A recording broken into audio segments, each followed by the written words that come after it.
અને રાજસ્થાનમાં અલગ અલગ વિસ્તારોમાં ધારાસભ્ય ચૂંટીને લાયા એ પોતાનો વાત ત્યાં મૂકે છે, આદિવાસીઓના પ્રશ્નો ઉઠાવે છે.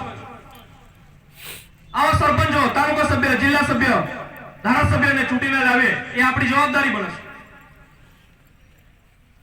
ત્રીજો મુદ્દો વસ્તી ગણતરીનો.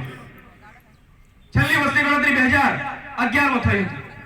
અત્યાર સુધી દેશની વસ્તી ગણતરી થઈ નથી. 2025માં સરકાર વસ્તી ગણતરી કરવા માટે તૈયાર છે. ત્યારે તમારે એક વાત હંમેશા સમજી લેવાની જરૂર છે અને બીજાને સમજાવવાની જરૂર છે કે આદિવાસીઓનું વસ્તીનું કોલમ ના હોય તો વસ્તીની માહિતી આપણે આપવાની નથી. ગુજરાતમાં 6 કરોડની વસ્તી છે, એમાં 1 કરોડ વસ્તી આદિવાસીઓની વસ્તી છે. હવે 1 કરોડ વસ્તી 50,000 બતાવી, 50 લાખ બતાવી અને 50 લાખનું બજેટ આપવામાં આવશે, એટલી નોકરીઓ આપવામાં આવશે, એટલી યોજનાઓ આપવામાં આવશે, તો બાકીની 50 વસ્તી જોડે 50 લાખ વસ્તી જોડે અન્યાય થશે.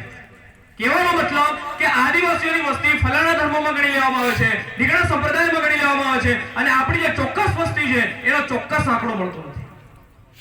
અને એ જે ચોક્કસ આંકડો મળશે કે ભાઈ આટલી આદિવાસીઓની વસ્તી છે તો એ પ્રમાણે એટલું બજેટ ફાળવવામાં આવે, એટલી એમને નોકરીઓની જરૂર છે, એટલી વ્યવસ્થાઓની જરૂર છે. આદિવાસીઓ અત્યાર સુધી અલગ અલગ ધર્મ સંપ્રદાયોમાં ગણી અને આપણી જે બજેટ છે, આરક્ષણ છે, આપણું સહભાગી, આપણું પ્રતિનિધિત્વ છે એને વહેંચી દેવામાં આવે છે. આવનાર સમયમાં હમણાં જ થોડા દિવસો પહેલા મધ્યપ્રદેશમાં ચિંતન શિબિર થઈ. ત્યાં કમલેશ્વર ડોડિયારની ઉપસ્થિતિમાં, એટલે કે અલગ અલગ એમએલએ ને, ચેતર વસાવા હોય, કમલેશ્વર ડોડિયાર હોય કે આવનાર સમયમાં રાજસ્થાન, મહારાષ્ટ્રમાં હોય, ત્યાં પણ આ મુદ્દો સતત આપણે ચલાવવાનો છે જ્યાં સુધી વસ્તીનું કોલમ નહીં આવે. જે દિવસે આપણું વસ્તીનું કોલમ આદિવાસી તરીકે ના ગણના થાય ત્યાં સુધી આપણે માહિતી આપવાની નથી. એના માટે દરેક જગ્યાએ વિરોધ નોંધાવવાનો છે, આવેદન આપવાના છે અને આંદોલન પણ કરવાના છે. સમયની મારામારીના કારણે ઘણી બધી વાતો કરવાની હોય પણ કરી નથી શકતા.